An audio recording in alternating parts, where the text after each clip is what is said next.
welcome to the committee. And just before I bring in Mark Garnier, one of the central issues of the debate about the membership of the European Union is whether we were stronger negotiating trade with the EU or being an independent member of the World Trade Organization. Can you give us your view on that now, having stood to become a senior member of the World Trade Organization? What is your view of that debate now we've left the EU and we will completely be away from the regulations of the EU on the 1st of January? Well, I think that the first thing to say is that we have a huge overlap on trade interests with the European Union. We did while we were a member, and we will when we're not a member.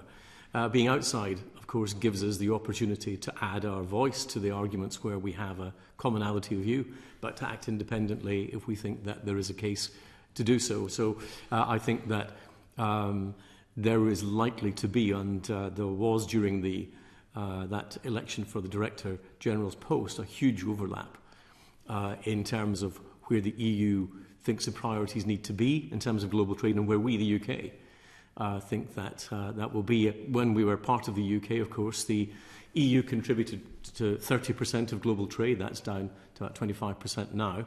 But still combined, we have strong overlapping interests. So I think as far as the UK goes, I don't see a disadvantage in the position. Thank you. Sir Mark Garnier.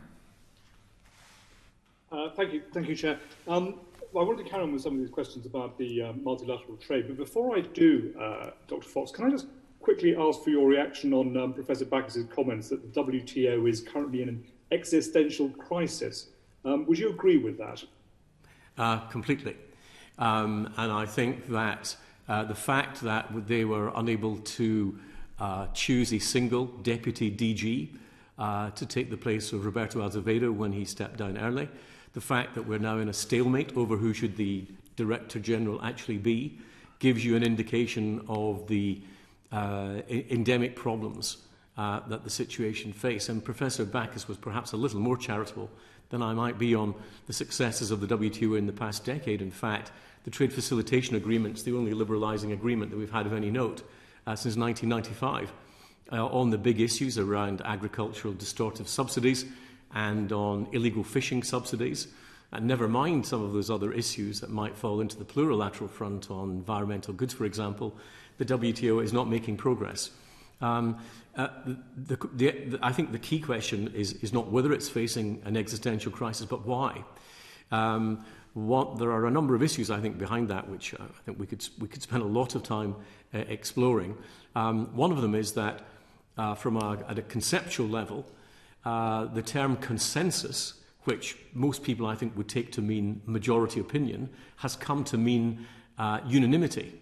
And that has really slowed up any potential that there is for wider reform. And the reason that I think it is potentially in an existential crisis is that if we cannot get resolution on the appellate body issue, that is a real crisis, because dispute resolution is one of the, and perhaps the key benefit that WTO brings, especially to smaller states, the ability for them to have disputes resolved on the merits of the case rather than the size of the legal team they're able to bring with them. And I think that that levelling effect is more valued by members of the WTO than any other. You mentioned in your answer there unanimity on in terms of the decision-making process, and that's certainly, as I understand it, the case with multilateral agreements.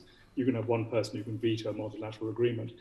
And I'm interested specifically on these multilateral agreements, is when we look at how the UK participates in these agreements, there's going to be a certain element of the UK ceding a certain amount of sovereignty in terms of making sure these go through. If we want a multilateral agreement to go through, we have to cede a certain amount of sovereignty. Now, I'm interested from a sort of very specific legal point of view, how you see, or how much sovereignty the UK should cede on that.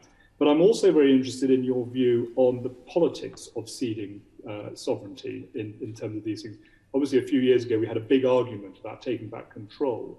And is Britain, having moved away from the European Union, ready politically and emotionally, if you like, to cede sovereignty in terms of multilateral deals when it comes to working with the WTO? I would draw a distinction, I think, between an agreement between equal parties, where parties have access to dispute resolution in a fair and equitable way, on one side, where I don't regard that as an unacceptable ceding of sovereignty, but to be in an organisation that is able to change the rules against the will of a sovereign state, I would regard as the ceding of sovereignty, which is why I would draw a differentiation between the European Union as the membership that we had compared to the agreement that we're likely to get with the European Union when we reach a trade agreement with them.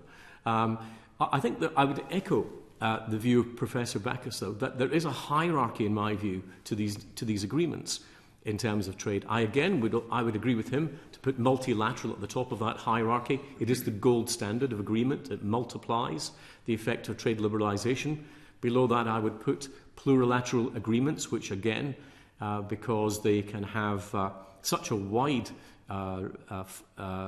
impact in such a range of different states, can be hugely liberalising. I think below that I'd put regional trade agreements, and below that I'd put bilateral free trade agreements.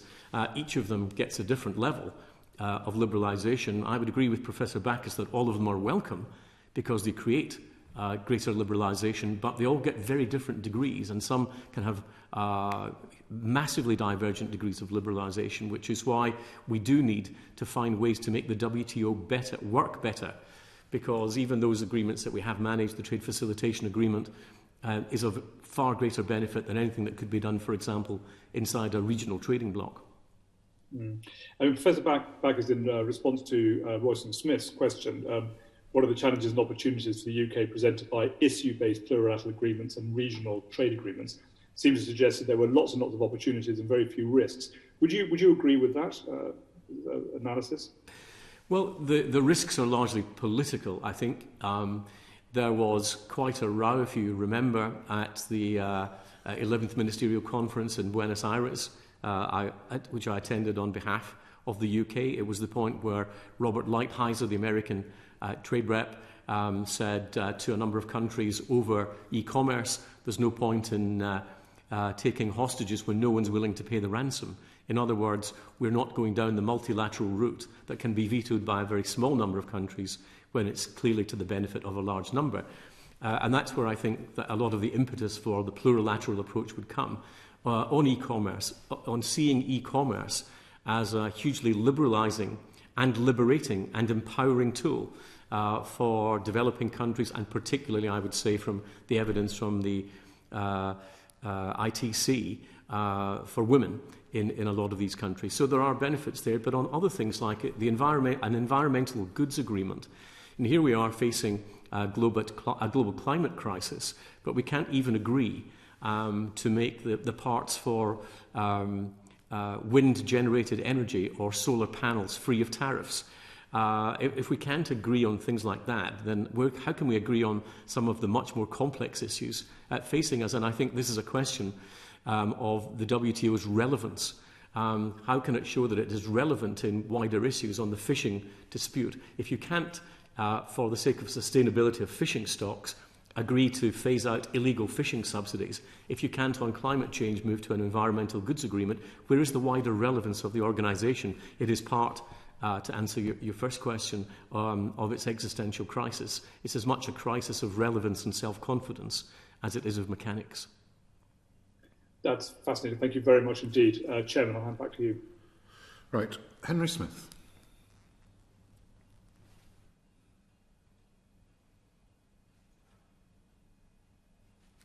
Chairman, I don't have a question at this time. Thank you. Oh, right.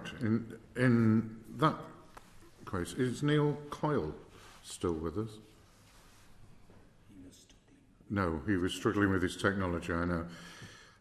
In that case... I am here, Chair. Sorry. I actually wanted to come in on the issue of China and international organisations. And I know there's a question from Sir Mark on this, and I thought I was coming in after that. I've had some sound problems. So has Sir Mark already asked?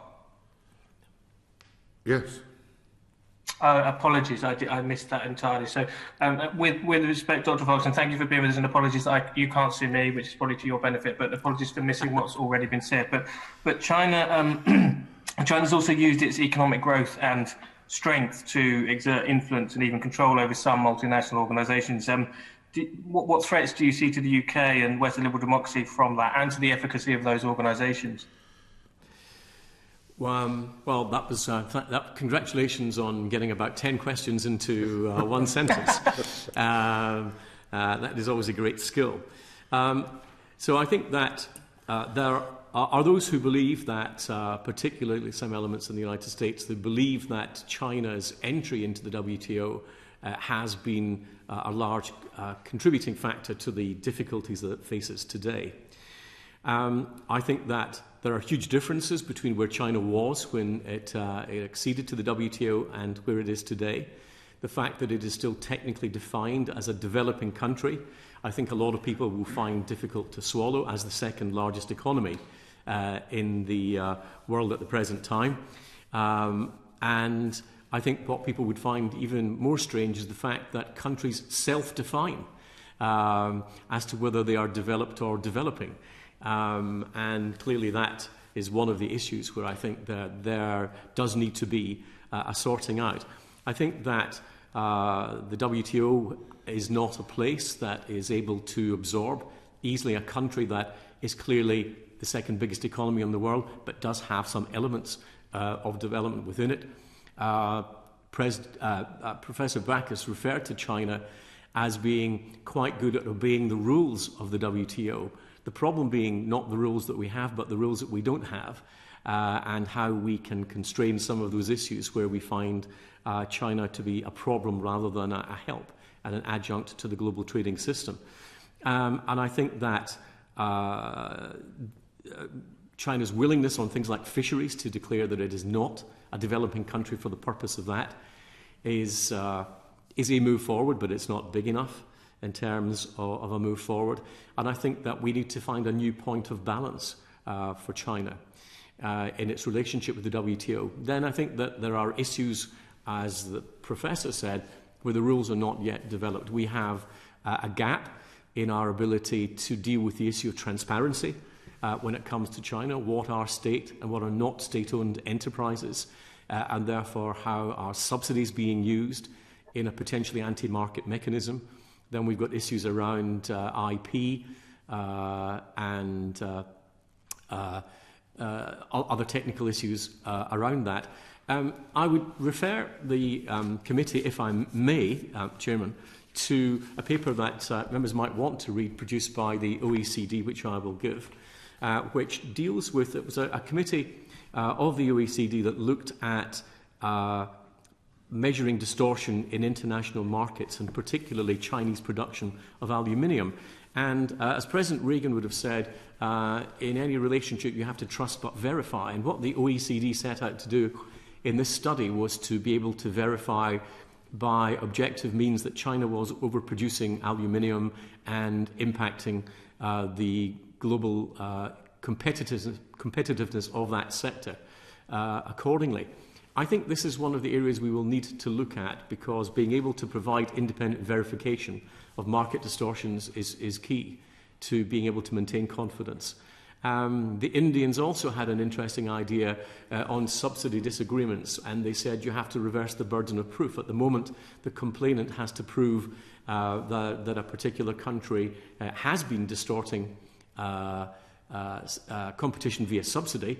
But if you can never find the data because it's not produced by that individual member, how can you possibly build a case? And they said if you reverse the burden of proof, for example, and countries had to prove that they could produce a particular commodity while using current market disciplines and prices, it should be that way around. I think we have to think widely, because it's quite clear that we face an impasse at the moment.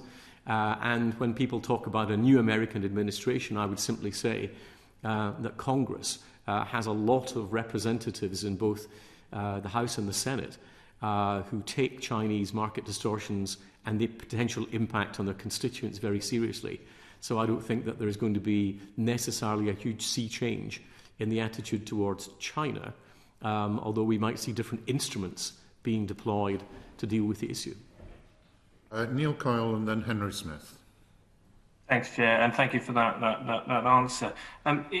Given that we don't have that new balance and the new rules as you've set out, do you think it's at all helpful to have a cabinet battle ahead of the spend review to reduce our aid spending, which will also reduce our soft power?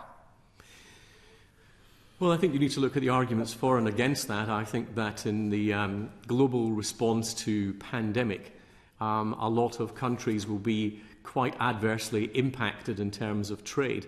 You see not only a potential drop in commodity prices, which will be particularly hard on primary producers in developing countries, but as you see demand drop and unemployment rise in developing countries, you may see it more difficult for migrant workers to get employment. That has an impact on remittances, upon which a lot of countries depend. In fact, I'm publishing an article later this week setting out the countries that might be adversely affected to the potential even of potential debt defaulting if the impact economically of the pandemic floats through from the developing countries, from the G20 to those developing countries. And remember that the G20 represents 90% of global GDP and 80% of global trade. So a big downturn, depressed demand in the G20 can have a big impact. So I think that when we're looking at what we do in terms of overseas aid, we also need to look at our role through the World Bank and our role through the IMF and what potentially we might need to do to mitigate some of the issues. So it's not clear-cut as a single tool that we have. We have to look at the levers that we can use to alleviate some of these problems in the other multilateral institutions in which we play a part. Henry Smith? Chairman, thank you very much indeed, and apologies, I've had some technical issues where my connection's dropped out, so bear with me if I have missed some previous answers.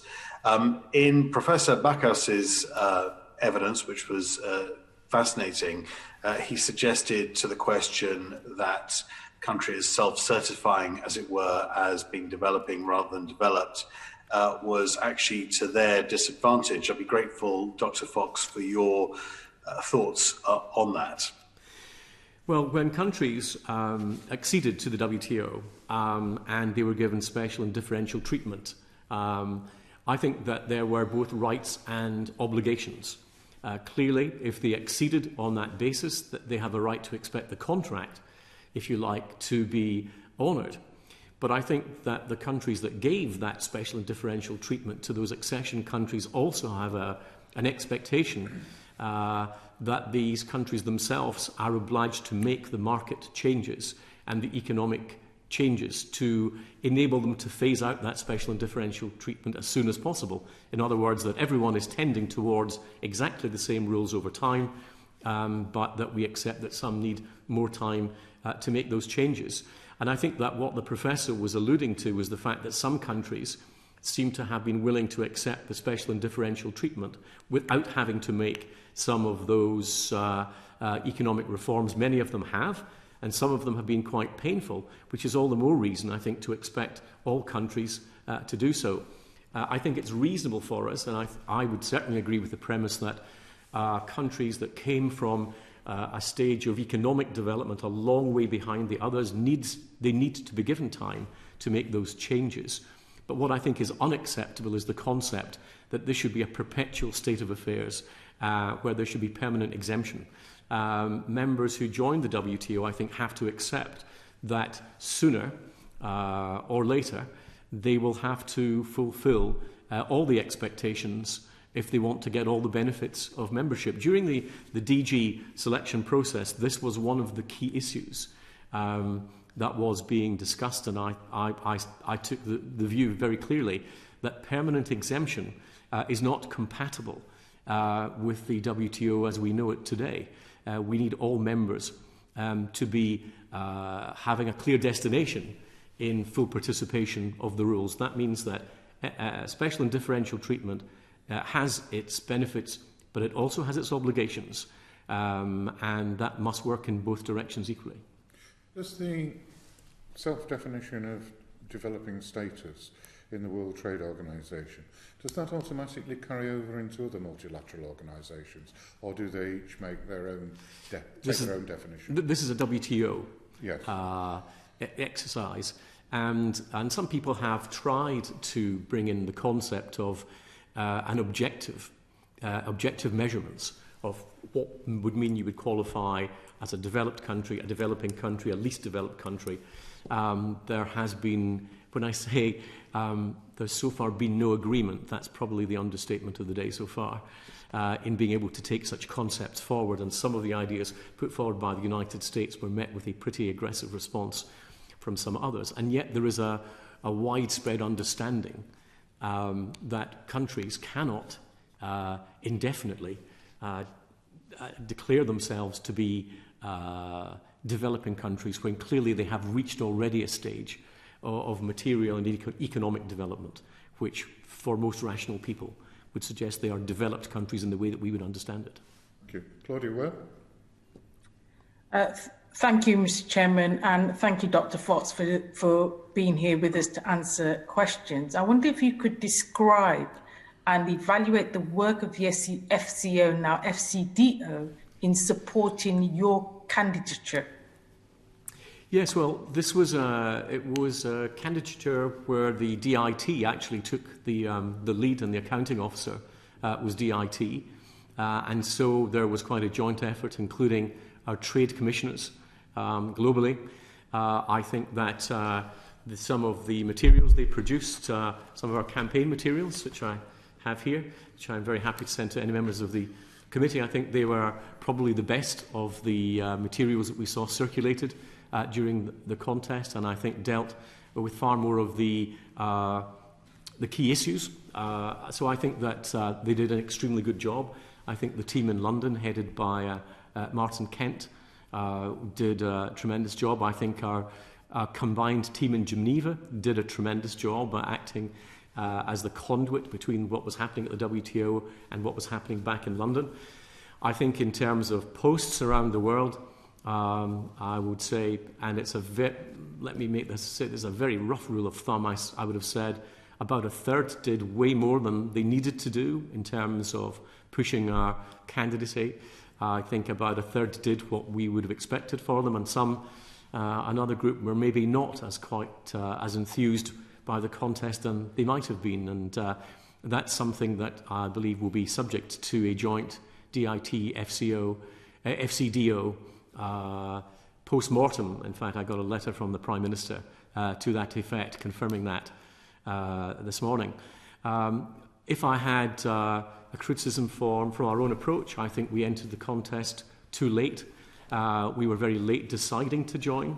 I think we did remarkably well, considering that we joined with something like 42 minutes to the deadline to go. But we had been waiting to see whether the EU would put up a candidate, and of course they had been intending to put up a candidate, but there was a lot of internal tension about that candidate. And I think that in the contest, we were then able to see that we were not a regional candidate. We were not for any particular group of development, neither developing nor LDC, and set out an objective picture. And I think that the most important thing that we said, which is on the front of our brochure, is that we believe that free trade is a right, that people have a right to sell their goods, services and labour to whomever they believe they should, and consumers should have a right to buy whatever they choose to buy without undue interference by governmental authorities. And I think it was that restatement of that basic part that brought together the different government departments and was able to give a coherent and intellectual British view of where trade should be, which I have to say was welcomed in the over 200 bilaterals that I did. It was actually surprising the number of people who said it's very refreshing to have a DG candidate who is so explicit about his support for free trade. Now, that might go back to some of the problems Professor Backus identified as an existential crisis for the organisation, and why. can I just explore your work on multilateralism, trade and the EU a bit more? Another area of British trade that is governed by multilateral agreements is the European Union Common Position, defining common rules governing control of exports of military technology and equipment. As the International Trade Secretary from 2016 to 2019, you had statutory responsibility for ensuring arms export licenses were compliant with Britain's interpretation of the common position, namely the consolidated criteria. Last year, you'll be aware that the Court of Appeal found that you had unlawfully ignored safeguards designed to protect civilians from British weapons by approving weapons transfer to Saudi Arabia and its coalition allies, which, as you know, have targeted hospitals, schools, and water infrastructure. My question to you, Dr. Fox, is do you think you are qualified to discuss with this committee how multilateralism agreements affect British trade when your own record is to unlawfully break such agreements? Yeah, my answer is that you should read the report and read the full judgment, which also set out that we had taken quite radical measures to make sure that we put in place proper safeguards. It wasn't that we had acted in any way improperly. It was simply a matter of some of the legal safeguards, which, of course, were put in place. Well, and I think, I'm sorry, but I think that your entire question is loaded with a premise which is quite untrue. The UK has very strict criteria, and we do stick to the consolidated criteria. And if you look at the whole of the judgment, you will find that it came to a rather different interpretation from the one that you put on it. I hope we can get back to the World Trade Organization. Well, just to be clear, Claudia, Mr. Chairman. We are slightly off the main objective, which is multilateral organisations, the World Trade Organization. Dr. Fox has come to give evidence on that. Members of the committee are entitled to ask what they like, but I would prefer them to stay on the main subject. I'm going to move to Mark Hendrick and then finish this session with Alicia. Mark? Yeah, thanks, Chair. Dr. Fox, in his opening remarks, referred to China having changed over the years. Sorry to go back to this, but I meant to come into the question previously. And it has. I mean, from when it joined the World Trade Organization, it was seen as the workshop of the world, and it was basically manufacturing goods at high levels and at cheaper prices, which I think most of the countries around the world were happy about because it helped their businesses. Obviously, nowadays, China is more of an innovator, a competitor, and obviously, from that, we see the United States initiating a trade war. I mean, to call China a country when in fact it's the size of two continents is, I think, no more valid than calling the EU a country, even though it's made up of lots of countries themselves. So I'm saying is because it's so big, many parts of it will be developing, and many parts of it are actually well developed, particularly the big cities in the east. So there'll be elements of the country which are developing, and it's still technically developing in part. So it's not a country as we would imagine it. It's actually something the size of two continents, and therefore to have this simplistic definition in that it either is or isn't a country, I think is a difficult concept to grasp with. But my question is to Dr. Fox, is there not some way in which you feel that the WTO could handle China in a fair and even-handed matter, given the fact that it is so big? It does have very different characteristics than other so-called countries, and the fact that the EU is dealt with as a regional economic bloc as well should mean that they should be able to incorporate that in some way and get away from the obvious prejudices that there are in the West and particularly in the United States. Again, that's a good range of questions in that one question. So I think, first of all, China joined the WTO as a single country, and it has to operate the rules as any other member. Although the United Kingdom was a member of the European Union and acted within the EU bloc, we were a member of the WTO in our own right. We joined as a sovereign nation. So I think I go back to the point I made earlier that it's not that China doesn't obey the rules. In fact, people in Geneva will say that China is quite good at obeying judgments handed down by the WTO. It's just that they feel that the rules themselves are not adequate to deal with some of the issues that have come up. Even how we measure trade as an issue is one that's quite current at WTO. For example, the way in which we measure trade doesn't really take account of the fact that China has been a major player in the development of complex global supply chains. And yet we measure global trade on the basis of gross value, which doesn't take into account the implications of those global value chains. If we moved to trade in value added as the basic measure of trade, we'd get a much better idea of the difference in trade balances between countries. That's something that I was very keen to push at the WTO. But it is possible to deal with it. But China also has to be willing to make changes around issues of theft of intellectual property, on issues around transparency and state-owned enterprises and subsidy. We have to have greater transparency from China. Otherwise, the system will not be able to operate effectively. And if we're going to get the WTO to move from its current position, these issues will need to be dealt with, because it's not just the United States, let me tell you. There was a very strong push from the European Union during our discussions at the WTO to see China adopt far greater transparency in a lot of these issues, and that also goes for other parts of the world too. So I wouldn't portray it as is often done as a US-China standoff. There are a lot of other countries that have strong concerns about especially China's transparency in over trade issues. Thank you. And the final question from Alicia Cairns. Thank you very much, Chair. Dr. Fox, first I want to start to thank you for flying the flag for the UK in a very effective manner during your campaign for Director General and making the case of free trade so passionately, and your long history of engagement multilaterals on the UK's behalf.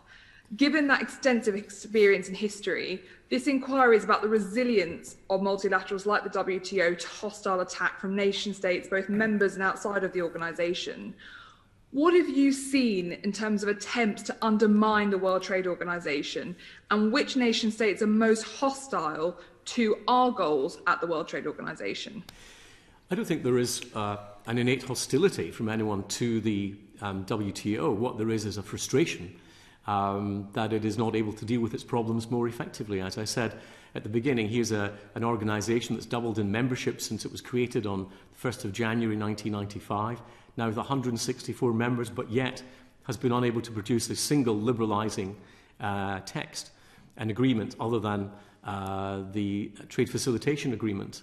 We're no further forward on a lot of the Doha issues, and we're no further forward on issues like investment, without which, of course, countries cannot reach the level of development that enables them to come out of special and differential treatment. So there's a bit of almost of a catch-22 there.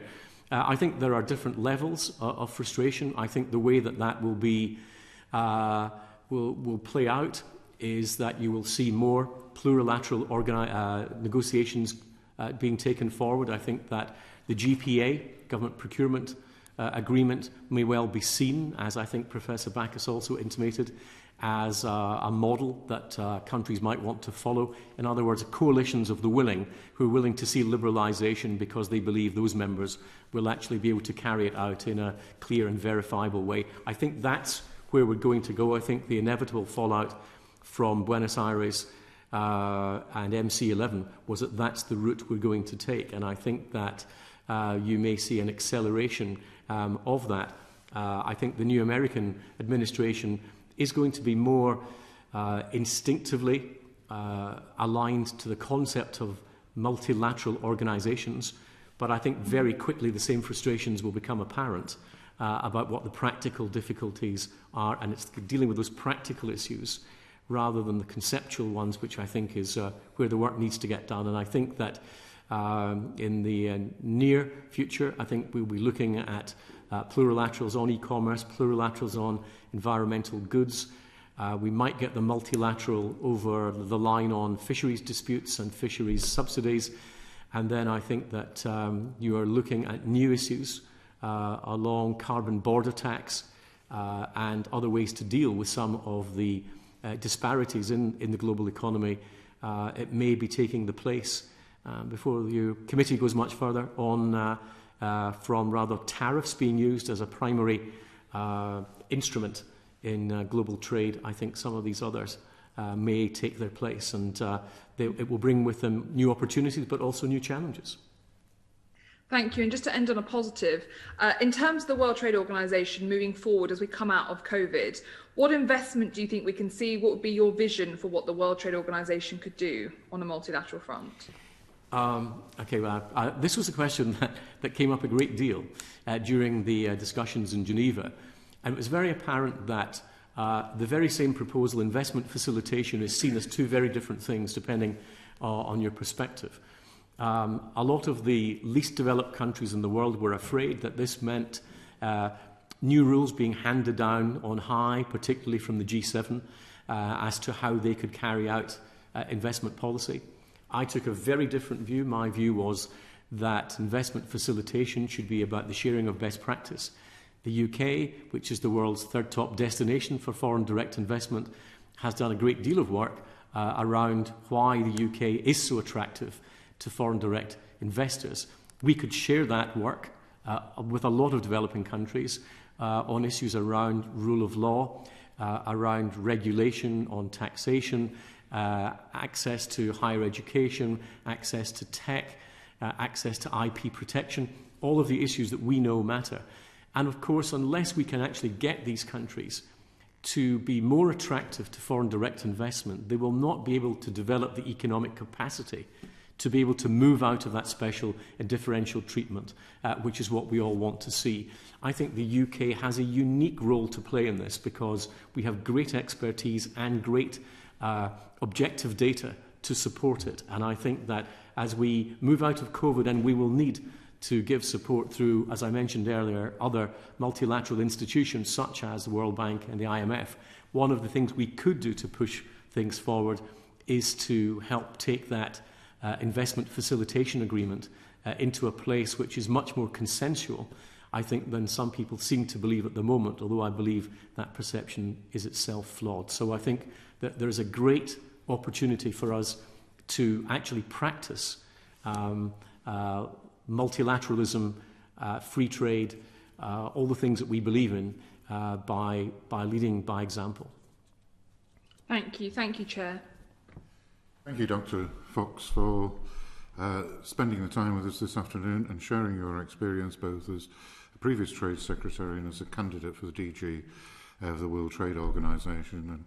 And I'm sure we would agree with what Alicia said. Thank you for flying the British flag within the World Trade Organization. It's a pity you didn't get the job, but thank you very much. Of course, Chairman, no one's got the job. Well, that might be part of the problem. Thank you. Thank you very much. Thank you very much indeed.